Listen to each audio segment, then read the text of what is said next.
So hello everyone, welcome back to our YouTube channel. तो thank you everyone for showing such a lovely response to our previous video है ना, जो हमने economy का current affair शुरू किया था, पार्ट 1 उसका लेके आए थे। तो उसी की कंटिन्यूशन में लास्ट जो हमने टॉपिक उस वीडियो में किया था तो वो था ये वर्ल्ड इन्वेस्टमेंट रिपोर्ट वाला। तो अब इसके आगे कंटिन्यू करते हैं। तो जो नेक्स्ट टॉपिक है हमारा वो है economic initiative scheme and project scheme, जिसमें काफ़ी थोड़ा इंपॉर्टेंट हो जाता है हमारे लिए, है ना। चलिए इसको पढ़ते हैं। तो पहला जो न्यूज़ है वो है इंडियाज़ लार्जेस्ट ऑटोमोबाइल गति शक्ति मल्टी मॉडल कार्गो टर्मिनल। ये कहाँ पर इनॉग्रेट हुआ है? ये इनॉग्रेट हुआ है हमारा मानेसर हरियाणा में। तो इसकी लोकेशन इंपॉर्टेंट हो जाती है। सिंस ये लार्जेस्ट है इंडिया का ऑटोमोबाइल में, लेकिन गति शक्ति भी एक फ्लैगशिप स्कीम है, तो ये कहाँ पर है? मानेसर हरियाणा। ये स्कीम हमें पता होनी चाहिए। और ये किसके साथ कोलैबोरेशन में डेवलप किया गया है? तो उसका नाम पता होना चाहिए, HRIDC, Haryana rail infrastructure development corporation. उसके अलावा इसका ज़्यादा कोई फैक्ट रखने की नीड नहीं है। नेक्स्ट पे चलते हैं। नेक्स्ट सबसे इंपॉर्टेंट न्यूज़ आपने पढ़ी होगी, मेंस के लिए काफ़ी इंपॉर्टेंट है ये, इस साल के यूपीएससी के लिए भी, यूपीपीसीएस के लिए भी, कि यूके इंडिया ने फ्री ट्रेड एग्रीमेंट साइन कर लिया, जिसकी बहुत समय से एक बात चल रही थी, तो वो फाइनली साइन हो चुका है। ध्यान रखिए, इंडिया ईयू का भी साइन नहीं हुआ, उसकी टॉक्स अभी चल रही हैं, पर फाइनली इंडिया यूके का कल्मिनेट हो चुका है। तो इसमें अब कुछ फैक्ट देखते हैं कि India is the UK's 11th largest trading partner. मतलब अगर हम यूके के ट्रेडिंग पार्टनर को रैंक करेंगे तो इंडिया उसमें 11th नंबर पर आता है। और उसके बाद अभी ये जो फ्री ट्रेड एग्रीमेंट साइन हुआ है, तो इसमें 99% ऑफ द टैरिफ जो हैं वो सारे के सारे वैनिश हो जाएंगे, मतलब वो ख़त्म हो जाएंगे। और कुछ पे तो और जो बेसिकली 100% ट्रेड वैल्यू उनका होगा। तो अगर हम बात करें कितने प्रोडक्ट्स पे, तो 99% प्रोडक्ट्स पे टैरिफ लाइन ख़त्म हो जाएगा हमारा, है ना। तो वह उसके बाद फिर हम बात करते हैं कि अब देखिए यूके क्या करेगा। यूके से डेवलप्ड कंट्री है, तो वो तो इमीडिएट इफेक्ट से कर देगा सबकी ख़त्म जो ड्यूटी टैरिफ हैं। लेकिन इंडिया सिंस हम डेवलपिंग है, तो हमें 10 साल का एक पीरियड दिया गया है कि हम 10 साल के पीरियड में धीमे धीमे ग्रेजुअली इसको ख़त्म करेंगे। उसके बाद फिर यूके विल प्रोवाइड 99%, ठीक है, सिंपल डाटा है कि 99% ड्यूटी फ्री एक्सेस मिलेगा इंडियन चीज़ों को यूके में पहले ही दिन से, और इंडिया को 10 साल का वो दिया गया है। उसके बाद फिर ये एड वैलोरम ड्यूटी एक होती है, ये अगेन ये स्टैटिक है, आप रिवाइज कीजिए, आप इसको गूगल पे सर्च कीजिए, नोट्स में देखिए एड वैलोरम ड्यूटी किससे रिलेटेड है। फैक्ट आप देख लीजिए, that it is a duty which will be reduce from 150 to 75% immediately. तो ये बिल्कुल हाफ कर दी जाएगी। अब एक क्विज भी है आपके लिए और स्टैटिक पार्ट भी है, बाकी इसको नेक्स्ट वीडियो में डिस्कस करूंगा, लेकिन अब पहले आप खुद से सर्च करके इसको एक बार कमेंट कीजिए। उसके बाद एड्रेसिंग नॉन टैरिफ बैरियर। अब टैरिफ बैरियर होते हैं जो मनी से रिलेटेड होते हैं, जिनमें जैसे मान लीजिए इम्पोर्ट ड्यूटी, एक्सपोर्ट ड्यूटी, ये सब तो कि tariff barrier. Non tariff barrier जैसे हम लगाते हैं फाइटोसैनिटरी वाले, नॉन टैरिफ बैरियर होते हैं, जैसे हम सुना होगा आपने सैनिटरी फाइटोसैनिटरी बैरियर्स। उसमें क्या होता है कि हम प्रोडक्ट की क्वालिटी को लेके उसके चलते उसकी एंट्री बंद कर देते हैं पर्टिकुलर मार्केट में, वो होता है हमारे नॉन टैरिफ बैरियर। और उसके बाद नेक्स्ट है वर्ल्ड बैंक की पॉवर्टी एंड इक्विटी ब्रीफ 2025। तो ये इंपॉर्टेंट है कि ये पॉवर्टी एंड इक्विटी ब्रीफ निकालता कौन है? वर्ल्ड बैंक की। सबसे पहला इंपॉर्टेंट चीज़ ये हो गया। उसके बाद हम देखते हैं, ये बोलते हैं कि इंडिया है successfully lifted 171 million people out of extreme poverty. ध्यान दीजिए, ये मल्टी डिमेंशनल पॉवर्टी नहीं, एक्सट्रीम पॉवर्टी है। मल्टी डिमेंशनल पॉवर्टी में से हमने 24 करोड़ 24.8 करोड़ लोगों को निकाला है, जो नीति आयोग की मल्टी डिमेंशनल रिपोर्ट है। बट अगर हम बात करें इसकी एक्सट्रीम पॉवर्टी की, तो उससे हमने 171 मिलियन पीपल यानी कि 17.1 करोड़ लोगों को पॉवर्टी से बाहर निकाला है। अब उसके बाद जो ये पॉवर्टी की लाइन है वो डिसाइड कैसे होती है? तो वो उसकी जो इंटरनेशनल लेवल पे जो उसकी क्राइटेरिया है, तो वह $2.15 अ डे। अगर कोई इंसान इससे कम कमा रहा है, तो वो फिर हमारा पॉवर्टी में ऐसा एक्सट्रीम पॉवर्टी के उसमें फॉल खाता है। अब ठीक है, रूरल इंडिया में देखा जाए, रूरल इंडिया में एक्सट्रीम पॉवर्टी ड्रॉप हुई है कितने से? पहले 18% थी, अब 2.8% हो चुकी है, राइट। तो ये हमारे लिए इंपॉर्टेंट है। तो रूरल में भी 18.4 से 2.8 फॉल हुई है, बस ये याद रखना फॉल हुई है, कितनी परसेंट फॉल हुई है ये इसको इतना डिटेल में रटने की नीड नहीं है। हम अर्बन एरिया की बात करें तो अर्बन एरिया में ये 10% से लेके 1% पे आ चुकी है। तो ठीक है, बस इसमें इतना। अब हमें जो बताता नोट्स कैसे बनाने, 18% से लेके नीचे की एरो तरफ बनाइए 2.8% या 3% भी कर लो आप, ऑलमोस्ट रफली 3%। और अर्बन का कितना हुआ है? लगभग 10 से 1%, बस इतना याद रखो। 18 से 3, 10 से 1, इतना याद करना है। उसके बाद जो नेक्स्ट चीज़ है हमारे फिर है इंडिया का जो कंजम्पशन में जो गिनी इंडेक्स है, जो बेसिकली इनइक्वालिटी बताता है। अब इसमें आप वाइज कीजिए कि ये इसकी लिमिट होती है 0 से लेकर 1 के बीच बीच में होता है। अब आप मुझे ये बताइए कि अगर हम 1 की तरफ अप्रोच कर रहे हैं, तो वो टूवर्ड्स इनइक्वालिटी जा रहा है या टूवर्ड्स इक्वालिटी जा रहा है? इनकम इनइक्वालिटी की बात करें तो वो आप मुझे कमेंट सेक्शन बताइए। अभी इंडिया का लेकिन करंट स्कोर कितना है, ये इंपॉर्टेंट है। अभी इंडिया का करंट स्कोर है 25.5, ये इंपॉर्टेंट है, ये साल आ सकता है। ये बहुत न्यूज़ में था कि इनइक्विशन जो हमारा इम्प्रूव हुआ है, तो क्योंकि रिड्यूस इनइक्वालिटी हुई है हमारी, तो हमारा स्कोर 25.5 हो गया, है ना। तो ये इंपॉर्टेंट था। उसके बाद नेक्स्ट इंपॉर्टेंट न्यूज़ है विजिंजम, विजिंजम इंटरनेशनल सी पोर्ट खुला है। तो अब विजिंजम ये लोकेशन इंपॉर्टेंट हो जाती है मैपिंग के लिहाज से, ज्योग्राफी की बात कीजिए, कहीं की बात कीजिए, तो ये लोकेशन है हमारी केरला में। इसको आप उससे कंफ्यूज मत कर देना विशाखापट्टनम से, वो तो हमारा आंध्रा साइड है, लेकिन ये हमारा है तिरुवनंतपुरम केरला में। अब इसमें इंपॉर्टेंट चीज़ क्या है, इंपॉर्टेंट क्यों है कि इसमें मार्क हुआ है India first deep water container transshipment port. तो अगर क्वेश्चन आ जाए कि in which of the following port India first deep water container transshipment port हुआ है, डेवलप हुआ है, तो उसका आंसर होगा विजिंजम, जो कि तिरुवनंतपुरम केरला में है। उसके बाद इसके हम की फीचर की बात करें तो इंडिया का पहला सेमी ऑटोमेटेड पोर्ट है ये विजिंजम जो पोर्ट है, जो इक्विप्ड है AI ड्रिवन कंट्रोल रूम। ठीक है, वो इतना इंपॉर्टेंट है, बट ये याद कर लीजिए इंडिया का फर्स्ट सेमी ऑटोमेटेड पोर्ट है ये, जो हमारा विजिंजम पोर्ट है। अब इसको एग्जीक्यूट किसने किया इस प्रोजेक्ट को, तो इस प्रोजेक्ट को डेवलप किया एग्जीक्यूट किया अदानी पोर्ट ने स्पेशल इकोनॉमिक जोन लिमिटेड के साथ, जो एक स्पेशल पर्पस व्हीकल होगा। उसके बाद नेक्स्ट क्वेश्चन है, नेक्स्ट इंपॉर्टेंट आर्टिकल है वो है 5 new national centre of excellence for skilling. Skill की हम बात करते हैं, इंडिया में स्किलिंग की बहुत नीड है, तो उसके लिए 5 नए सेंटर खोले गए हैं। ठीक है, 5 नए सेंटर खोले गए हैं। सबसे इंपॉर्टेंट बात, ये सेंट्रल सेक्टर स्कीम है, सेंट्रल स्पॉन्सर्ड स्कीम है। पहला क्वेश्चन ये बनता है, तो ये एक सेंट्रल स्पॉन्सर्ड स्कीम है, मतलब कि इसमें सेंटर का भी कुछ प्रपोर्शन रहेगा और स्टेट गवर्नमेंट का भी कुछ प्रपोर्शन रहेगा। तो अब ये किस स्कीम के अंडर लाया गया है, तो एक स्कीम है national scheme for industrial training institute, ITI institute जो हम बात करते हैं, तो उनकी अपग्रेडेशन के लिए एक स्कीम आई गई थी बजट, पिछले बजट में आया था कि इनको 1000 जो ITIs हैं इनको हम मॉडर्नाइज करेंगे। तो उसी के चलते ये 5 न्यू सेंटर ऑफ एक्सीलेंस खोले गए स्किलिंग के लिए। अब इसका ठीक है बजट, इसका बजट है 60,000 करोड़। वही मैंने बोला पिछले साल बजट में आया था, 24-25 वाले बजट में आया था, 60,000 करोड़ का इसका बजट आउटले था। अब इसमें हम बात की कि स्पॉन्सर्ड है तो सेंटर का शेयर कितना है, 30,000, स्टेट का है 20,000, और जो इंडस्ट्री भी इसमें हम पार्टिसिपेट करेगी तो वो देगी 10,000 करोड़। तो इस तरह से सेंटर स्पॉन्सर्ड स्कीम है, ये याद कर लीजिए। इसको कौन को फाइनेंस कर रहा है सेंट्रल गवर्नमेंट के साथ अगर हम बात करें, तो जो सेंट्रल गवर्नमेंट का ये शेयर है इसको गवर्नमेंट तो दे रही है, और उसके साथ साथ ADB, एशियन डेवलपमेंट बैंक, और वर्ल्ड बैंक भी दे रहा है। अब वर्ल्ड बैंक तो बहुत ईजी है, इसका हेडक्वार्टर वाशिंगटन में, लेकिन अब आप मुझे बताएं कि ADB का कहाँ पर है, चाइना में है या फिलीपींस में है। ओके, तो ये आपके लिए क्वेश्चन है, क्विज है कि इसको याद कीजिए। अगर मैं बता दूंगा तो आपको उतना याद नहीं रहेगा, है ना। तो आप देखिए कि मनीला यानी फिलीपींस की कैपिटल में, या चाइना या बीजिंग में, है ना, तो वो आप इसको देख के बताइए।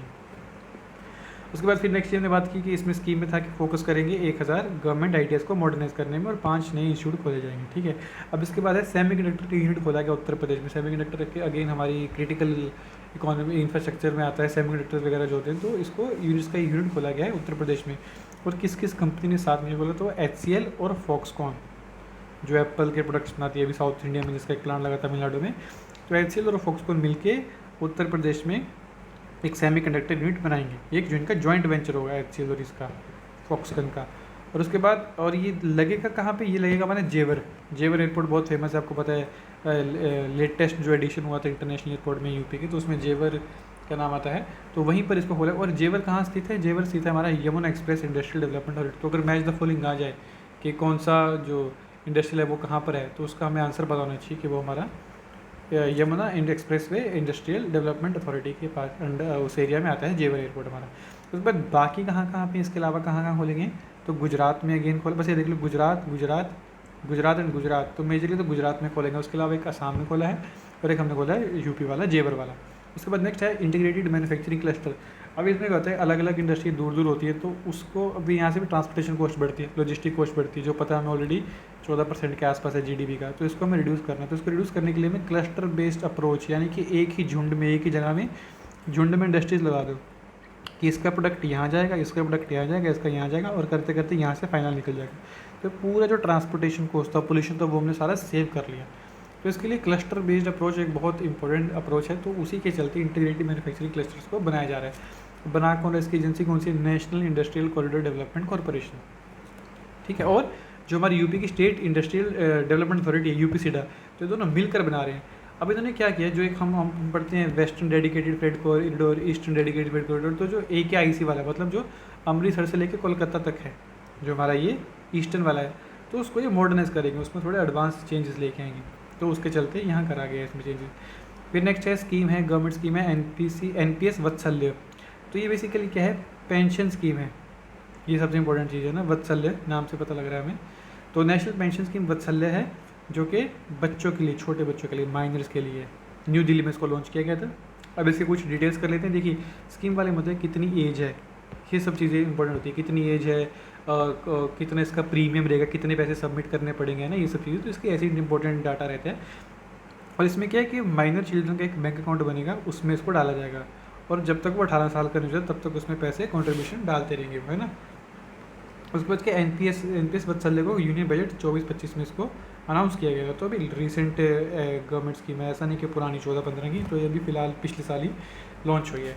इसके बाद इसमें एलिजिबिलिटी, वही जो हम बात कर रहा था किसी भी स्कीम को याद करने की, ये कुछ क्राइटेरियाज होते हैं। सबसे पहला एलिजिबिलिटी ऑफ एनपीएस क्या, ऑल माइनर चिल्ड्रन जो 18 साल से नीचे हैं वो इसके लिए एलिजिबल है।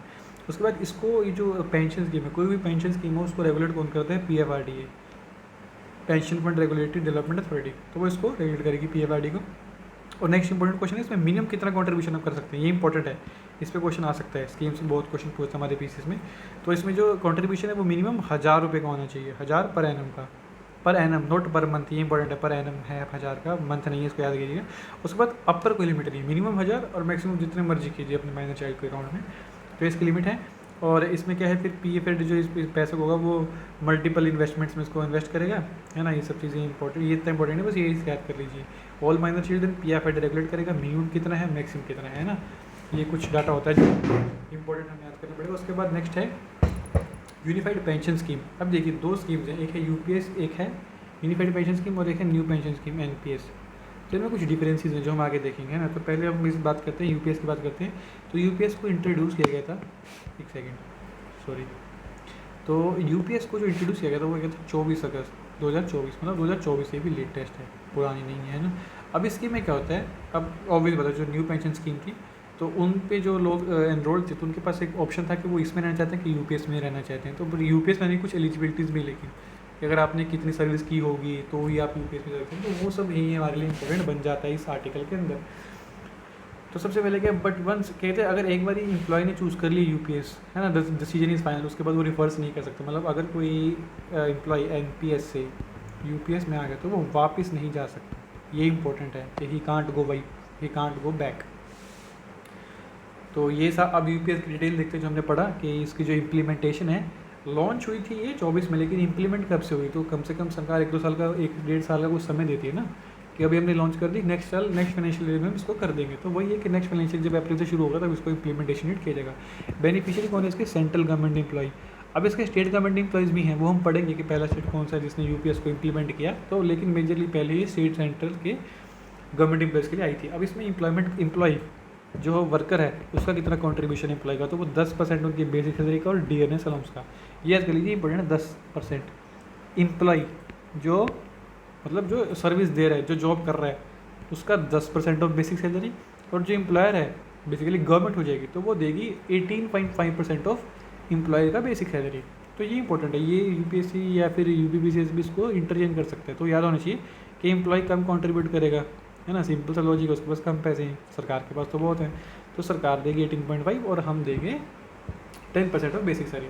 अब इसमें बेनिफिट क्या है, तो कहते हैं a pension of 50% of the average basic पे, जो एक बेसिक पे होती है किसी भी गवर्नमेंट एम्प्लॉय की, उसका 50% over the last 12 month before retirement for employ having at least 25 year of service. अगर किसी एम्प्लॉय ने 25 साल की सर्विस कर ली है तो उसको उसके रिटायरमेंट से पहले के जो लास्ट का 1 साल था, बेसिकली 12 महीने, उसमें जो उसकी बेसिक सैलरी थी उसका 50% उसको पेंशन मिलेगा, है ना। तो मैं दोबारा रिपीट कर देता हूँ, जिसने 25 साल की सर्विस कर ली है उसका जो रिटायरमेंट से पहले का 1 साल था, उस 1 साल में जो उसकी बेसिक पे थी उसका 50% उसको पेंशन मिलेगा, है ना, ये हो गया। उसके अलावा और अगर किसी ने 10 साल की सर्विस करी है, मतलब मिनिमम 10 साल की सर्विस की थी, तो उसको फिर 10,000 पर मंथ मिलेगा, है ना। तो ये डिफरेंस था। तो government employ who have completed at least 10 year of service are eligible for a fixed pension amount, ठीक है। अगर तो आपने वो कर दिया 10 साल की सर्विस करी है तो आपको 10,000 पर मंथ मिलेगा 10 साल की सर्विस से। बट अगर आपने मिनिमम 25 साल की सर्विस करी है तो आपको आपकी सैलरी का 50% वाला मिलेगा, जो हमने पढ़ा होगा, है ना। ये डिफरेंस है दोनों में।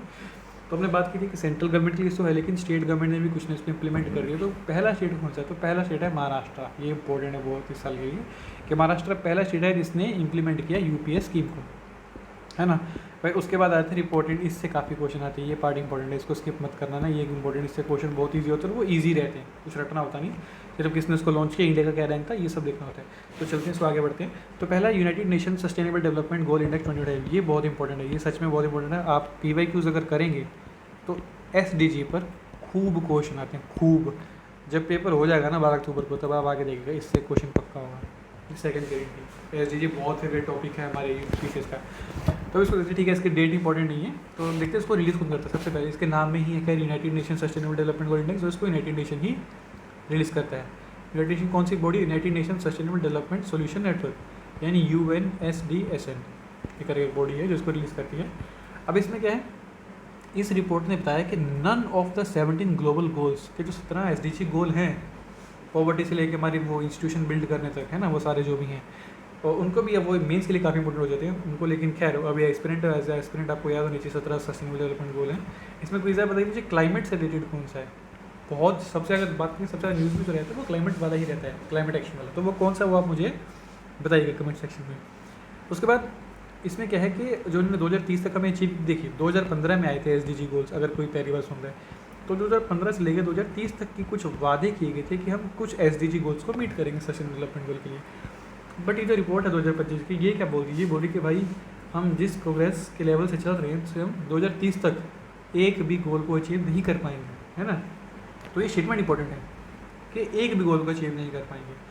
और इसमें इंडिया के लिए क्या इंपॉर्टेंट है, India for the first time secured a position among the top 100 countries, जिसमें 99 रैंक हमने किया। तो अगर कोई इंडिया ने बहुत अच्छी चीज़ की होती है ना किसी इंडेक्स में, तो चाहे वो मतलब जिसको इंडिया के लिए बहुत बड़ी चीज़ है, तो वो हमारे लिए इंपॉर्टेंट हो जाता है, तो उसका रैंक याद करना भी इंपॉर्टेंट हो जाता है। वो पूछ लेगा 99, 100, 98, 101, इस तरह क्लोज ऑप्शन पूछ लेता है पीसीएस में।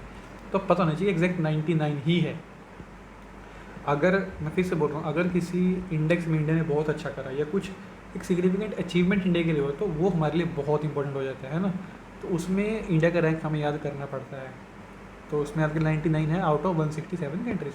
अब इसमें की हाइलाइट्स क्या है, तो की हाइलाइट्स ये थे कि 193 कंट्री में से 190 कंट्रीज़ ने अपने SDG गोल्स को प्रेजेंट किया कि भाई ये हमारे ऐसे प्रोग्रेस रही है। तो ये बहुत बड़ी बात है कि 190 कंट्रीज़ ने ऐसा किया।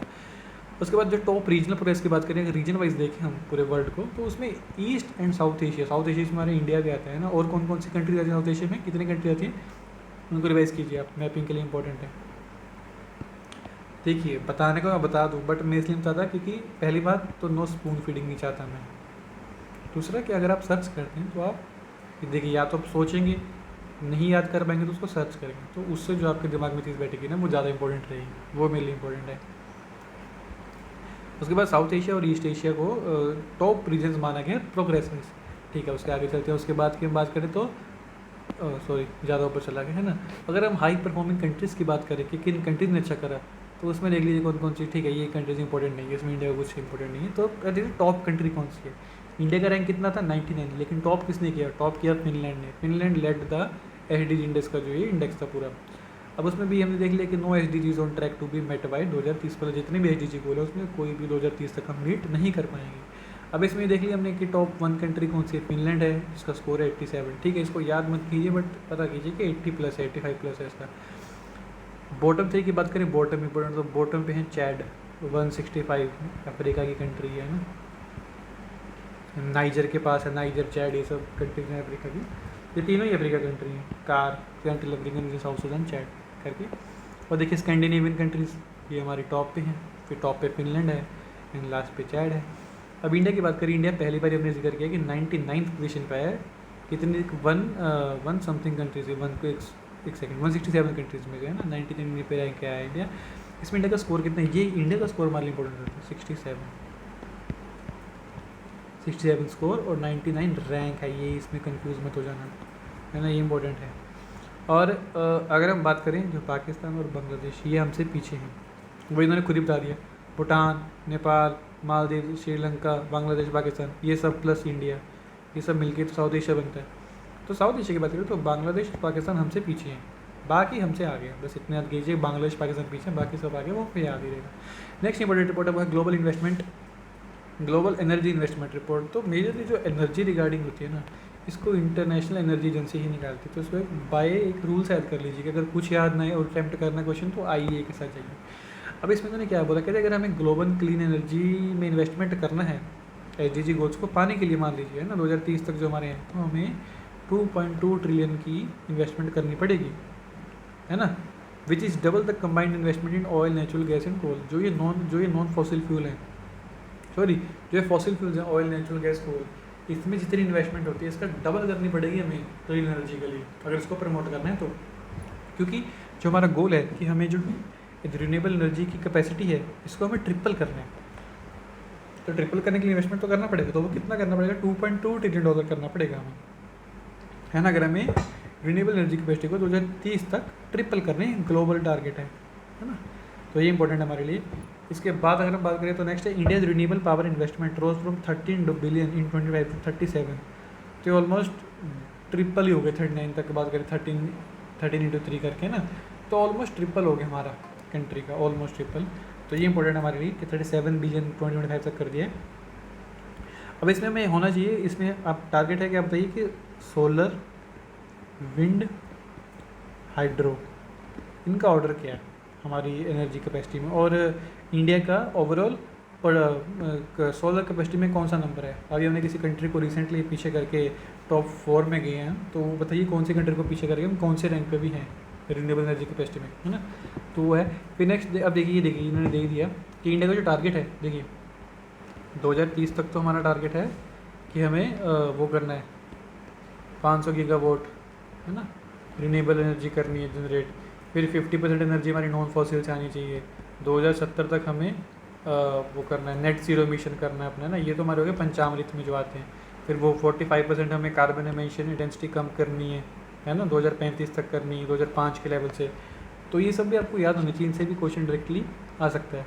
फिर अगर हम बात करें न्यूक्लियर एनर्जी की, तो न्यूक्लियर एनर्जी में टारगेट क्या है, अभी तो बहुत कम है इसका शेयर, अराउंड 1% के अराउंड है, 1 से 3% के अराउंड, है ना। तो इसको लेकिन हमें कितना करना है, अगर हम एब्सोल्यूट नंबर की बात करें तो 100 गीगावाट एनर्जी पैदा करनी न्यूक्लियर से 47 तक। ये इंपॉर्टेंट है, ये अब काफ़ी न्यूज़ में इंडिया में जो न्यूक्लियर एनर्जी को प्रमोट कर रहे हैं ना, तो ये पता होना चाहिए अभी।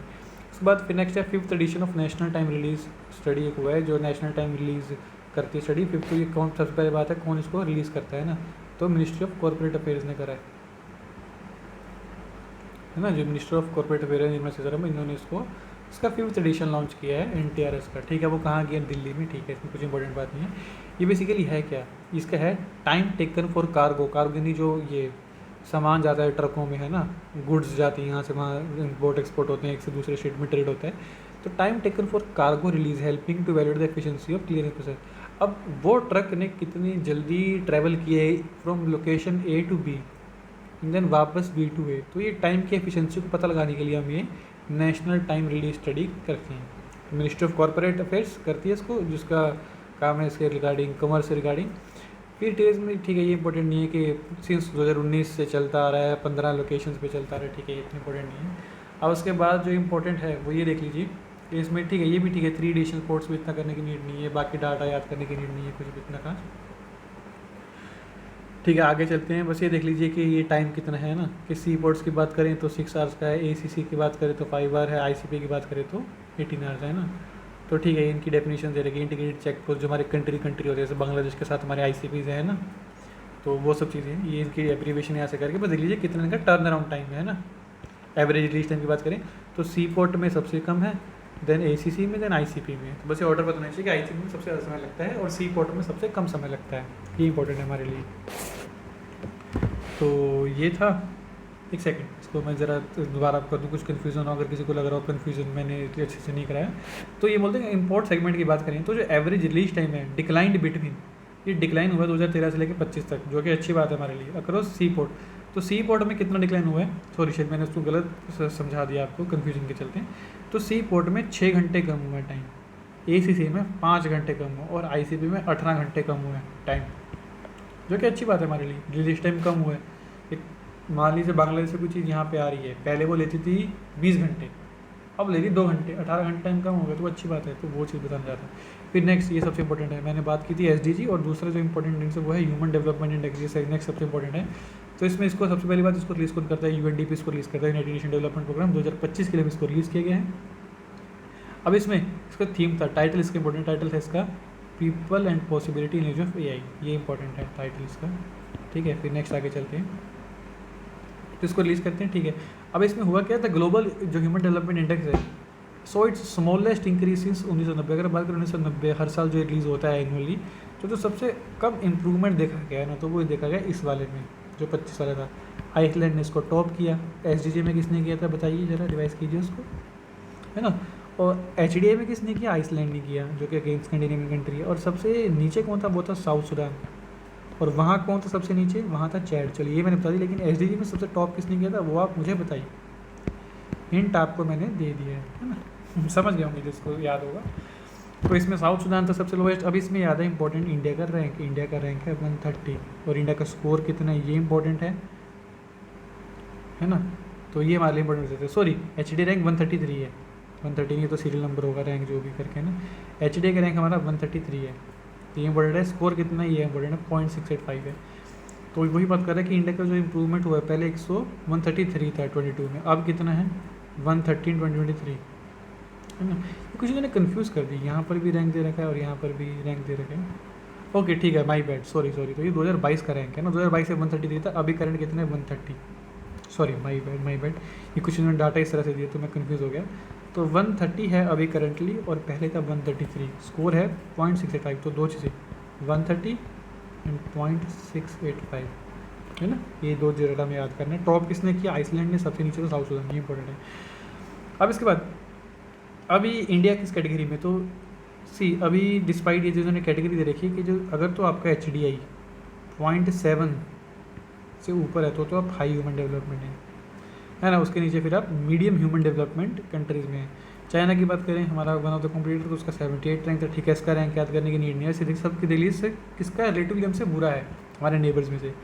तो बांग्लादेश का तो चलो ऑलमोस्ट सेम है, शेयर कर रहा पोजिशन हमारे साथ। नेपाल का हमसे नीचे है, म्यांमार का हमसे नीचे है, पाकिस्तान का हमसे नीचे है, अगर हम साउथ एशियन रीजन की बात करें तो वो इंपॉर्टेंट है। उसके बाद करके इंडिया की जो लाइफ एक्सपेक्टेंसी है 1990 में कितनी, 58.6। याद कीजिए अभी करंटली कितनी है, करंटली 72 ईयर्स है लाइफ एक्सपेक्टेंसी। अगर हम बात अब देखिए, ये जो इसके डायमेंशंस क्या है, किस किस पे एनालाइज करते हैं, तो सबसे पहला लाइफ एक्सपेक्टेंसी, देन है मीन एरिया ऑफ स्कूलिंग, फिर है ग्रोस नेशनल इनकम। तो ये 3 पैरामीटर्स हैं, तो ये यहाँ से याद करिए। Life expectancy, mean year of schooling, gross national income, जिसमें लाइफ एक्सपेक्टेंसी कितना है 72 हो चुका है। और अगर हम बात करें मीन ईयर ऑफ स्कूलिंग तो वो 13 साल हो चुके हैं, पहले 8.2 था। ग्रोस नेशनल इनकम की बात करिए, हमने ऊपर भी रिवाइज किया था कि हमारा $2000 के आसपास एनुअल, और अगर 1 साल की बात करें इतना हमारा ग्रोस नेशनल इनकम है पर कैपिटा।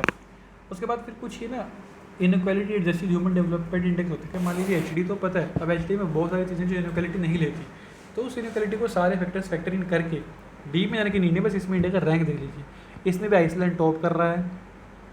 अब इसमें इंडिया का देख लीजिए, इंडिया का जो स्कोर है वो है 0.475, है ना। तो ये इंपॉर्टेंट है। तो कहते हैं due to inequality India HDI value is 30.7 lower than the HDI। ठीक है, ये इतने नहीं आया करनी, बस इतने कर लिए। 0.475 है इंडिया का इसके अंदर, ठीक है। और उसमें देख लिया हमने कि इसको टॉप किसने किया है।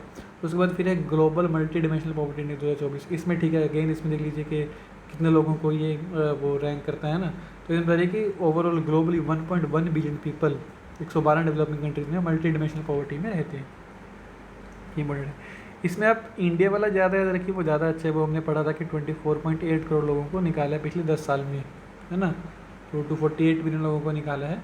इन्होंने जो डाटा दे रखा है वो 2005 से लेके 19-21 तक का दे रखा है ना डाटा वाइज, तो ठीक है, वो इतना इंपॉर्टेंट नहीं है। फिर नेक्स्ट है जेंडर डेवलपमेंट इंडेक्स। अगेन ये फीमेल और मेल को कंपेयर करता होगा। तो इसमें देख लीजिए कि जो हमारा ग्लोबल GI वैल्यू है वो ग्लोबल की वैल्यू कितना है, अगर हम पूरे ग्लोब का एवरेज लगाए हुए, तो इसमें टॉप किसने किया, डेनमार्क ने, है ना। पीछे किसने किया था, आइसलैंड ने। उससे पहले भी एक और इंडेक्स में आइसलैंड ने अप्रोच किया था, है ना, टॉप किया था। ये हमारा ग्लोबल ह्यूमन इंडेक्स में टॉप किया था। और SDG इंडेक्स में किसने किया था वो फिर से आप कमेंट बताइए मुझे, मतलब याद कीजिए, नोट कमेंट बताइए, याद कीजिए उसको। इसमें डेनमार्क पोजीशन होल्ड कर रहा है टॉप वाली। इंडिया का जो GI वैल्यू है वो है 0.403 और इंडिया का रैंक कितना है वो है 102। तो जहाँ पे रैंक दे रखा है उसको याद कर लीजिए। फिर है प्लानिटरी प्रेशर एडजस्टमेंट HDI। तो इसमें ठीक है 156 कंट्रीज़ को कवर करता है। इसमें यूनाइटेड किंगडम में टॉप की है ना। और इसमें इंडिया की वैल्यू कितनी है 0.656। तो इनको एक पेज पे लिख लीजिए कि HDI में कितनी है, इनइक्वालिटी एडजस्टमेंट में कितनी है, मल्टी डिमेंशनल पॉवर्टी में कितनी है, जेंडर डेवलपमेंट में कितनी है, और इसमें हमारा प्लानिटरी प्रेशर में कितनी है। तो बस ये इंपॉर्टेंट है। इसके बाद नेक्स्ट करते हैं पंचायत एडवांसमेंट इंडेक्स। इसको कौन यूज़ करता है, ये इंपॉर्टेंट है। पंचायती राज मिनिस्ट्री करती है। हमारे देश में 2.5 लाख ग्राम पंचायतें ऐसे करती है। 12 इसके कुछ दे लीजिए। 9 LSGD मतलब लोकलाइजेशन ऑफ SDG तो गोल्स ग्लोबल हैं, इनको बिल्कुल लोकल लेवल यानी गांव लेवल पे इंप्लीमेंट करने के लिए, लोकल सेल्फ गवर्नमेंट लेवल पे इंप्लीमेंट करने के लिए इसको LSDJ कंसेप्ट आता है कि बिल्कुल को ग्रास रूट लेवल पे इम्प्लीमेंट कर दीजिए, वो होता है। अब इसमें क्या है, इसमें जो इंपॉर्टेंट है कि नो GP यानी कि no gram panchayat has achieved the achiever status yet, ये इंपॉर्टेंट है ना, कि अब तक किसी ने अचीवर स्टेटस में आया ही नहीं है कोई।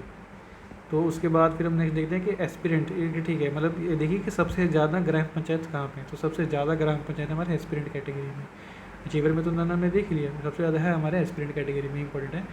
फिर इन्होंने बता दिया कि टॉप फ्रंट रनर्स में अब देखिए यूपी का हमारे कहाँ है, यूपी हमारा आता है state with high number of performer है यूपी, तो यहाँ कैटेगरी थी ना कुछ, तो यूपी इस कैटेगरी में बिलोंग करता है परफॉर्मर, और सबसे ज़्यादा ग्राम पंचायत हमारे एस्पिरेंट्स में कवर होते हैं ना, तो ये इंपॉर्टेंट है। इसके बाद ठीक है, फिर ये इतनी इंपॉर्टेंट नहीं है, प्रोडक्ट माइनिंग वगैरह। फिर एनर्जी स्टैटिक्स 2025 का रिपोर्ट, तो इसमें देख लीजिए इंडिया का जो टोटल कोल रिजर्व है, ठीक है, ये भी इतना कुछ याद करने की नीड नहीं है, बहुत ज़्यादा डाटा इसके अंदर है। बस ये देख लीजिए कि कोल में हाईएस्ट रिजर्व उड़ीसा के पास है, उड़ीसा, झारखंड, छत्तीसगढ़, उड़ीसा, झारखंड, छत्तीसगढ़, ये हमारा कोल के लिए। क्रूड ऑयल की बात करें तो वेस्टर्न ऑफशोर है, वहाँ पे लार्जेस्ट शेयर है 32%, then comes Assam, then comes Rajasthan and then comes Gujarat. तो ये इंपॉर्टेंट है कि सबसे ज़्यादा शेयर क्रूड ऑयल का कहाँ पे, वेस्टर्न ऑफशोर में, then Assam, then Rajasthan, then Gujarat, ये इतने बस इंपॉर्टेंट है। और नेचुरल गैस की बात करें तो अगेन वो भी हमारा वेस्टर्न ऑफशोर में ज़्यादा है, 31% वहाँ पर है, बस इतने याद करने। अब फिर हम इंडिया में बात करें, इंडिया में रिन्यूएबल एनर्जी कितनी है, तो ये इंपॉर्टेंट है। तो अब इंडिया में है ये, अगर हम गीगावाट में बात करें तो 210 गीगावाट हो चुकी है, और वैसे मेगावाट से बात करें तो मल्टीप्लाई बाई 1000 कर लीजिए। तो अभी अगर हम गीगावाट में बात करें तो 2010, क्योंकि हमें 500 गीगावाट अचीव करनी है, तो उसके रिलेटिवली ईजी रहता है याद करना कि 210 गीगावाट के लगभग आधी हो चुकी है हमारी, है ना। 2024 तक का डाटा ही है, इन्होंने मेंशन कर रखा है।